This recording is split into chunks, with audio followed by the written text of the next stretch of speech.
Hello, I'm Severn Suzuki speaking for ECHO, the Environmental Children's Organization. We're a group of 12 and 13-year-olds trying to make a difference. Vanessa Seti, Morgan Geisler, Michelle Quigg, and me.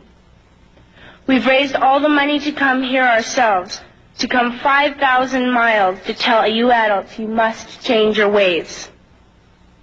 Coming up here today, I have no hidden agenda. I am fighting for my future. Losing my future is not like losing an election or a few points on the stock market. I am here to speak for all generations to come. I am here to speak on behalf of the starving children around the world whose cries go unheard. I am here to speak for the countless animals dying across this planet because they have nowhere left to go. I am afraid to go out in the sun now because of the holes in our ozone.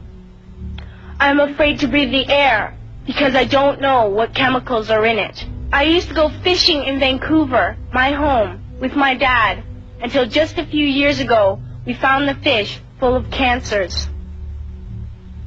And now we hear of animals and plants going extinct, every day vanishing forever. In my life, I have dreamt of seeing the great herds of wild animals, jungles and rainforests full of birds and butterflies. But now I wonder if they will even exist for my children to see. Did you have to worry of these things when you were my age? All this is happening before our eyes, and yet we act as if we have all the time we want and all the solutions. I'm only a child, and I don't have all the solutions. I want you to realize, neither do you.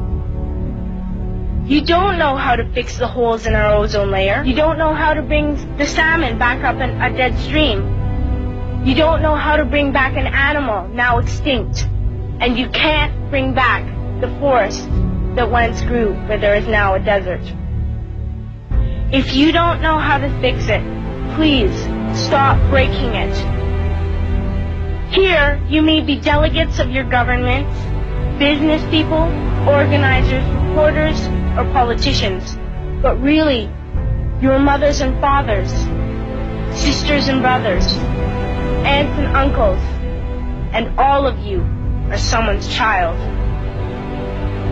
I'm only a child, yet I know we are all part of a family, 5 billion strong, in fact, 30 million species strong. And borders and governments will never change that. I'm only a child, yet I know we are all in this together and should act as one single world towards one single goal. In my anger, I am not blind, and in my fear, I am not afraid of telling the world how I feel. In my country, we make so much waste. We buy and throw away, and yet northern countries will not share with the needy. Even when we have more than enough, we are afraid to share. We are afraid to let go of some of our wealth. In Canada, we live the privileged life, with plenty of food, water, and shelter. We have watches, bicycles, computers, and television sets. The list could go on for 2 days. 2 days ago, here in Brazil, we were shocked when we spent time with some children living on the streets. This is what one child told us. I wish I was rich. And if I were, I would give all the street children food, clothes, medicines, shelter, and love and affection. If a child on the streets who has nothing is willing to share, why are we who have everything still so greedy? I can't stop thinking that these are children my own age, that it makes a tremendous difference where you are born. That I could be one of those children living in the favelas of Rio. I could be a child starving in Somalia, or a victim of war in the Middle East, or a beggar in India.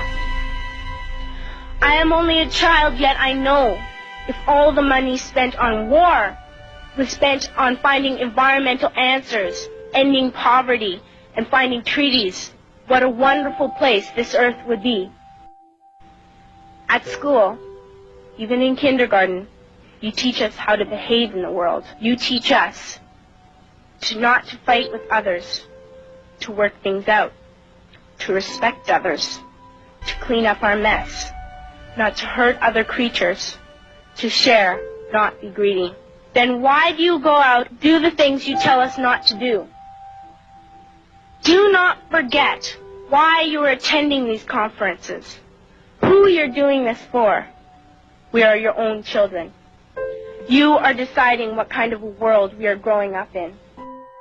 Parents should be able to comfort their children by saying, everything's going to be all right. It's not the end of the world, and we're doing the best we can. But I don't think you can say that to us anymore. Are we even on your list of priorities? My dad always says, you are what you do, not what you say. Well, what you do makes me cry at night. You grown-ups say you love us, but I challenge you, please, make your actions reflect your words. Thank you.